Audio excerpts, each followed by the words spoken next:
తిరుమల శ్రీవారిని పలువురు రాజకీయ ప్రముఖులు దర్శించుకున్నారు. తెలంగాణ బీజేపీ సీనియర్ నాయకులు గూడూరు నారాయణ రెడ్డి, వైసీపీ నేతలు పిన్నెల్లి రామకృష్ణారెడ్డి, తాటిపర్తి చంద్రశేఖర్ వీఐపీ బ్రేక్ దర్శన విరామ సమయంలో స్వామివారిని దర్శించుకుని మొక్కులు చెల్లించుకున్నారు. గతంలో కంటే ప్రస్తుతం తిరుమల బాగుందని తెలంగాణ బీజేపీ నేత గూడూరు నారాయణ రెడ్డి ప్రశంసించారు. శ్రీవారికి భక్తులకు సీఎం చంద్రబాబు వారధిలా పనిచేస్తారని కొనియాడారు. నమో వెంకటేశాయ.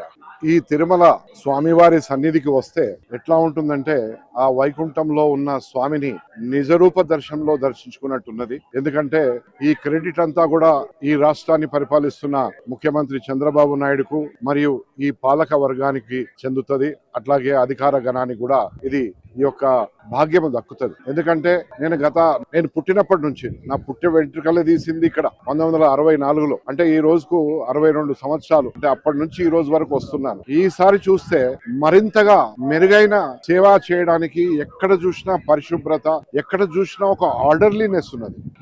గత ప్రభుత్వంలో ఉన్నదానికి భిన్నంగా ఈ రోజు ఇక్కడ తిరుమల వెంకటేశ్వర స్వామికి వారి సన్నిధికి పెద్ద పరిశుభ్రత, గౌరవము మరియు ఆ వాతావరణము, ఆ డివైనిటీ అనేది మరింత వారికి చెందుతున్నది. దీనికి అంతా కారణము పాలక పక్షమే అనేది నేను పూర్తిగా నమ్ముతాను. వారికి నిజంగా వెంకటేశ్వర స్వామి తరఫున నా యొక్క నమస్కారాలు. వారి ఫ్యామిలీ గాని వారి వ్యవహారం గాని అంతా బాగుండాలి. ఎందుకంటే ఈనాటి కలియుగ దైవమైనటువంటి వెంకటేశ్వర స్వామికి ఎవరు సేవ చేయాలన్నా గానీ భక్తునికి దేవునికి మధ్యన అనుసంధానం ఒక బ్రిడ్జ్ గానే పనిచేస్తాడు తప్ప ఒక సేవకునిగానే ఉంటాడు తప్ప మరేది కాదు.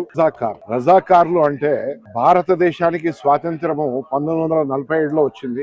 ఆ సమయంలో 546 సంస్థానాలు ఉన్నాయి భారతదేశంలో. దాంట్లో 3 సంస్థానాలు హైదరాబాదు, కాశ్మీరు, జునాగఢ్. ఈ సంస్థానాలకు ఒక సంవత్సరము హాలిడే పీరియడ్ ఇవ్వడం జరిగింది. ఎందుకంటే వాళ్లకు ఆ సమయంలో వాళ్ళ వ్యవహారాలు అన్ని సర్దుకొని భారతదేశంలో విలీనం కమ్మని. కానీ ఆనాటి నిజాం, 7వ నిజాం అయినటువంటి మీర్ ఉస్మాన్ అలీ పాషా హైదరాబాద్ సంస్థానాన్ని, ఈనాడున్న 4 జిల్లాలు కర్ణాటక, 4 మహారాష్ట్రలో, ఈ రోజున్న పూర్తి తెలంగాణ, దీన్ని పాకిస్తాన్ లో అనుసంధానం చేసి